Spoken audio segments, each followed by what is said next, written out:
Aaron Rodgers takes shot at Haason Reddick's agent over anonymous quote about the Jets being in disarray.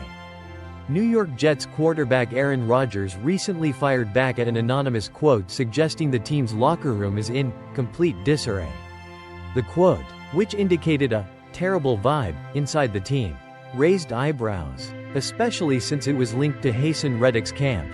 In a Tuesday appearance on ESPN, Rodgers addressed a report from The Athletic that highlighted the Jets' struggles leading up to the season, particularly regarding their handling of his arrival. Despite admitting he hadn't read the full article, he speculated that the negative sentiments came from Reddick's former agent. Rodgers stated, "I would say the culture is about the opposite of what that article said. It sounds like it was written by Haason Reddick's agent, or former agent, possibly, with the way they're trying to disparage our great organization." Reddick, who was acquired from the Philadelphia Eagles, hasn't yet played this season due to an ongoing contract dispute. This situation adds another layer of complexity to the Jets as they aim for a strong season. The controversy stems partly from Rodgers' decision to skip mandatory minicamp for a trip to Egypt, which resulted in a fine from the Jets. That trip was cited in the anonymous quote that described the team's atmosphere as chaotic, saying, "Has one player had more power than him? They have been unable to convert him into a team player." While Rodgers insists he hasn't read the piece, publicly criticizing a current teammate is quite unusual. On the field, Rodgers is performing well, going 27 of 35 for 281 yards with 2 touchdowns in the Jets' recent 24-3 victory over the New England Patriots, bringing their record to 2-1. So far this season, he's thrown for 624 yards, 5 touchdowns, and has completed over 67% of his passes. Next up, the Jets will host the Denver Broncos on Sunday. What do you think about this situation? Is it just typical media drama? Or is there more to the story? Let us know in the comments below. And don't forget to like and subscribe for all the latest Jets updates. Aaron Rodgers breaks down Jayden Daniels' impressive primetime performance. In a thrilling primetime upset over the Cincinnati Bengals, Washington Commanders rookie Jayden Daniels showcased his incredible skills, and Aaron Rodgers was quick to take notice. With a final score of 38-33, Daniels not only rushed for 39 yards and a touchdown but also completed an impressive 21 of 23 passes for 254 yards and 2 touchdowns, setting a new rookie record in the process.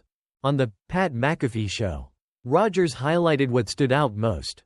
"What I loved about him is he played from the pocket on time.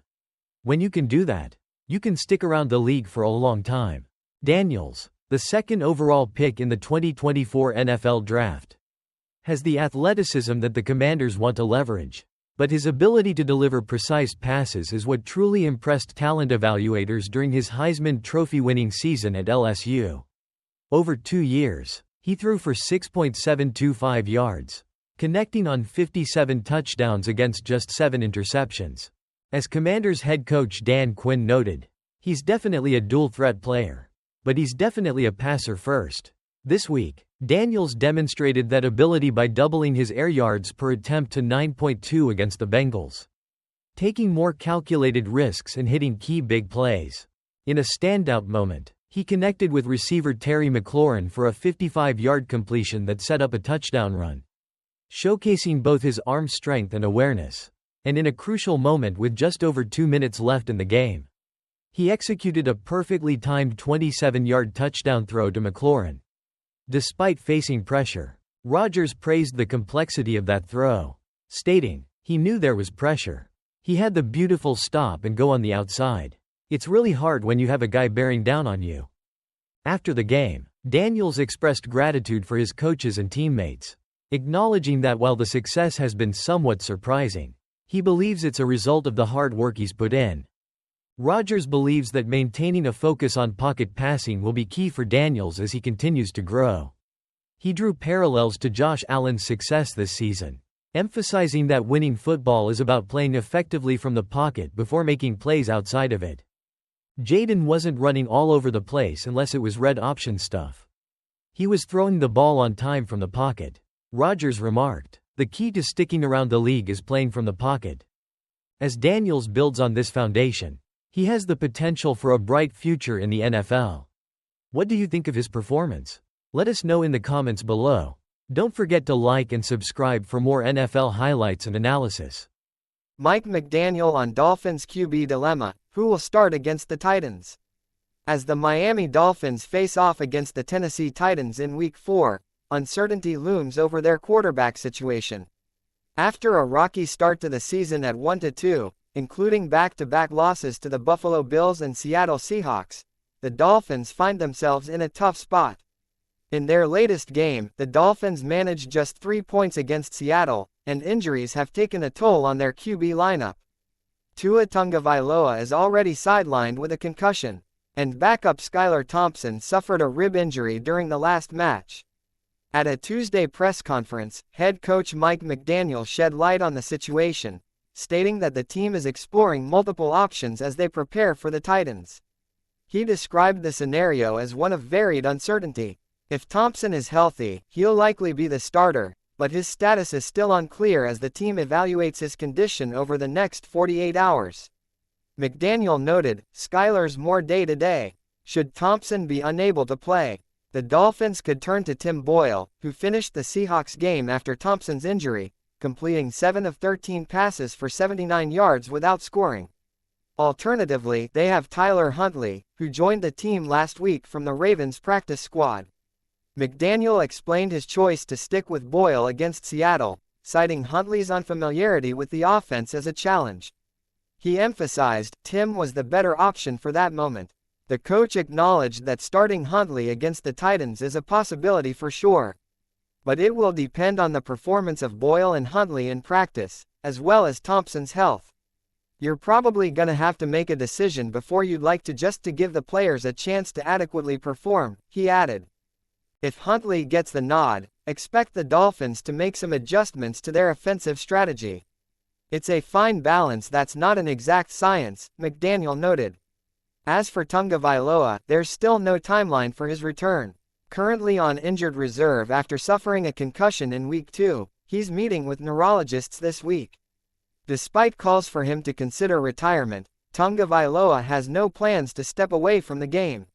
Stay tuned as the Dolphins navigate this challenging quarterback situation leading up to their Monday night clash against the Titans.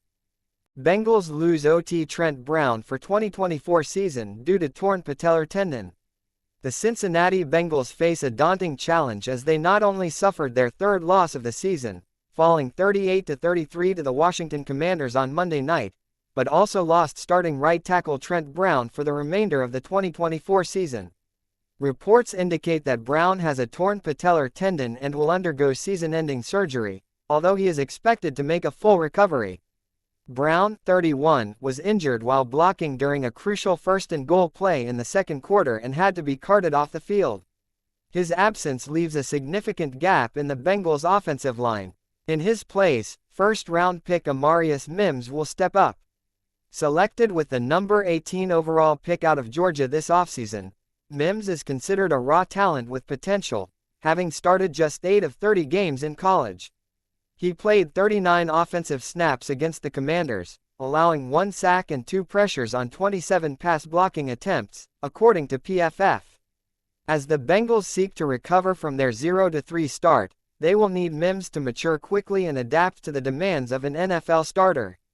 The team's ability to rally in the face of adversity will be critical as they look to turn their season around. Antonio Pierce wants accountability from his players. That should apply to himself too. Life as an NFL head coach is easier when you're winning, especially in the rare case you're doing so with no expectations. Antonio Pierce made an impression last season, taking over for Josh McDaniels, who was fired mid-season during his second disastrous stint as an NFL head coach. Pierce connected with the Las Vegas Raiders players and fanbase by saying the right things, injecting some bravado and winning some games. He went from an interim to rightfully getting a shot to see what he could do with the full-time job. Raiders owner Mark Davis hired him as his permanent head coach in January. Pierce's first full season as a head coach is only 3 games old, but there have already been some questionable moments. Pierce wouldn't endorse quarterback Gardner Minshew II as his starter after a horrid loss to the Carolina Panthers in Week 3. He questioned the players' effort after the loss.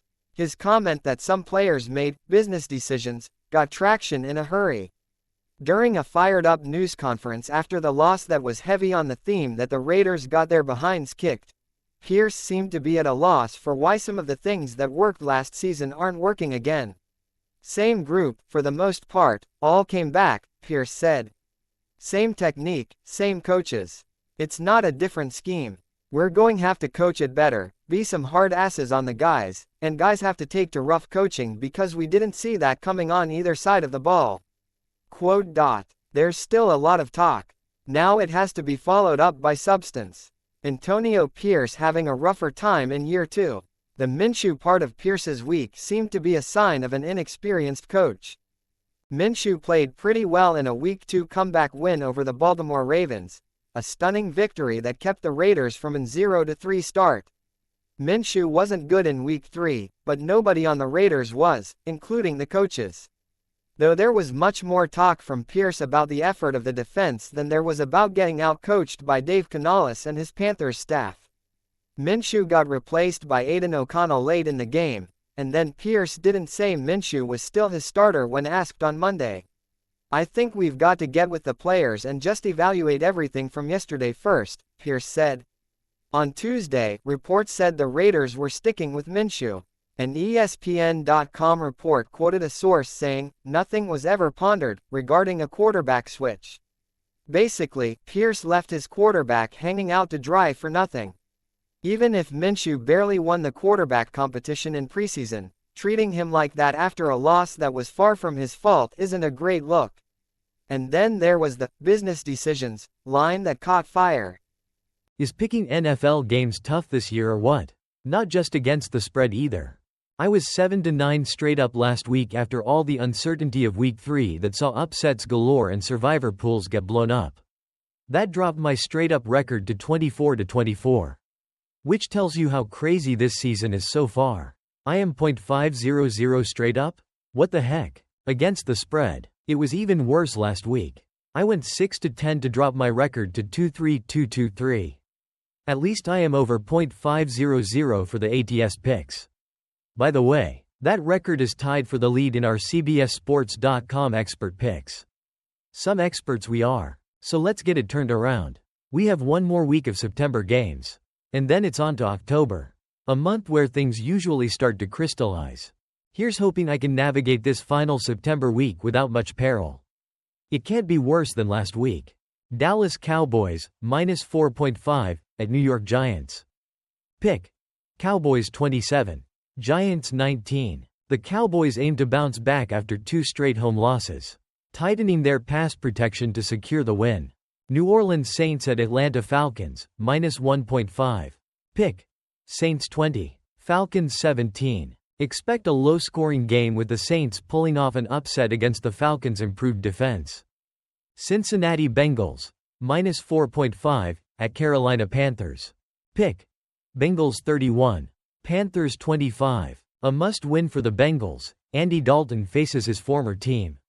But Cincinnati will save their season with a high-scoring affair. Los Angeles Rams at Chicago Bears, -3. Pick. Rams 26. Bears 20. The Rams capitalize on Matthew Stafford's experience to overcome a struggling Bears offense. Minnesota Vikings at Green Bay Packers, -2.5. Pick. Packers 21.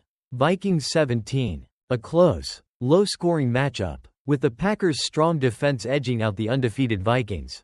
Jacksonville Jaguars at Houston Texans, -6.5. Pick. Texans 30. Jaguars 16. With the Jaguars struggling, the Texans capitalize on a weak defense to secure a convincing victory. Pittsburgh Steelers, -2, at Indianapolis Colts. Pick. Steelers 20. Colts 16. The Steelers' physical defense will limit the Colts and secure a road victory. Denver Broncos at New York Jets, -7. Pick. Jets 27. Broncos 17. With Aaron Rodgers finding his rhythm, the Jets should dominate at home against the Broncos. Philadelphia Eagles, -2.5, at Tampa Bay Buccaneers. Pick. Eagles 23. Bucks 19. Despite a tough road matchup, the Eagles will exploit the Bucks' defensive injuries to win. Washington Commanders at Arizona Cardinals, -3.5. Pick. Cardinals 33. Commanders 27. In a high-scoring shootout, Kyler Murray leads the Cardinals to victory over the Commanders. New England Patriots at San Francisco 49ers, -10. Pick. 49ers 24. Patriots 7. The 49ers bounce back from a loss, dominating a struggling Patriots offense. Kansas City Chiefs, -8, at Los Angeles Chargers. Pick. Chiefs 23.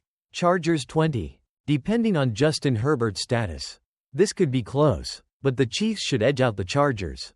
Cleveland Browns at Las Vegas Raiders, -1. Pick. Browns 23.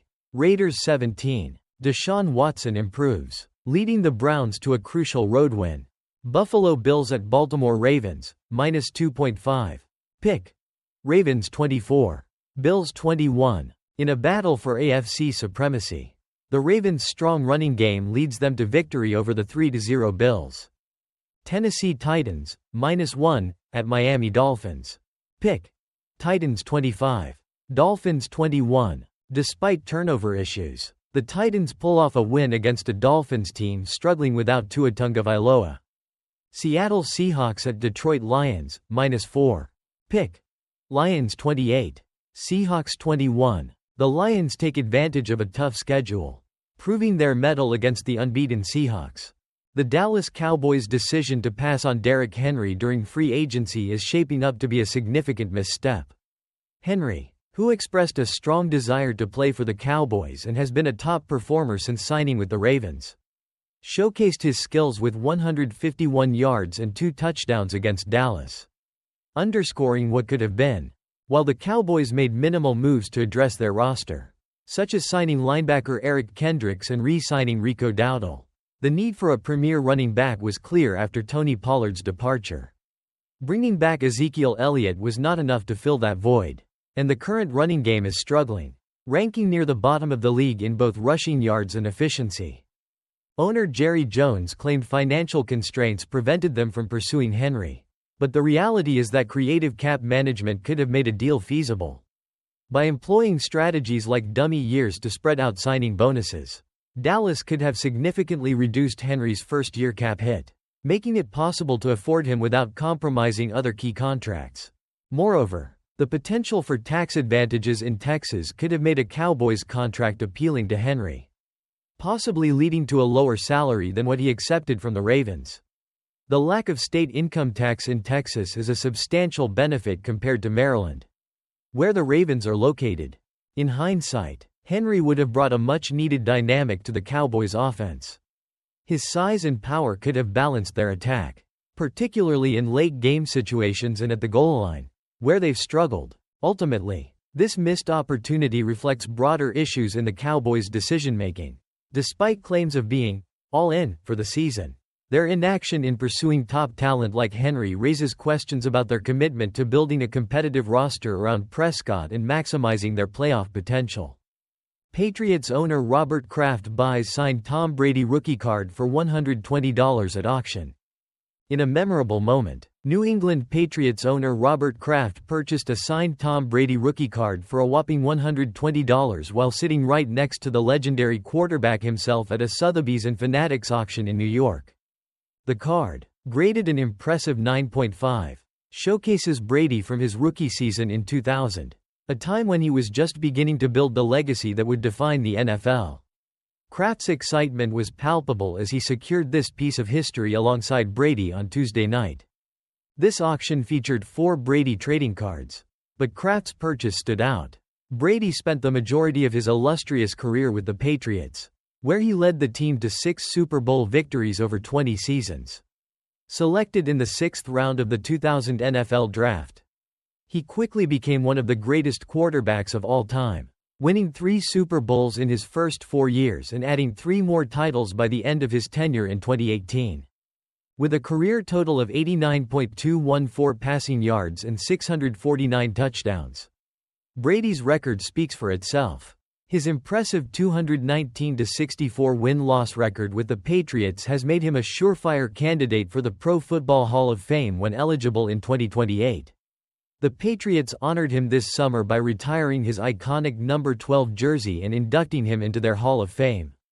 Now embarking on a broadcasting career with Fox, Brady has taken on the role of lead analyst, sharing his insights on games alongside Kevin Burkhardt, Aaron Andrews, and Tom Rinaldi. Aside from the Brady cards, the auction featured several notable sales. A Shohei Ohtani rookie card from 2018 set a new record, selling for $336, more than double its high estimate. This historic sale came just days after Ohtani made headlines as the first player ever to hit 50 home runs and steal 50 bases in a single season. Other highlights included multiple autographed cards of LeBron James, an Elly De La Cruz rookie card, and a Roberto Clemente rookie card that fetched an incredible $840. What do you think about Kraft's latest acquisition? Let us know in the comments below. Don't forget to like and subscribe for more exciting sports news.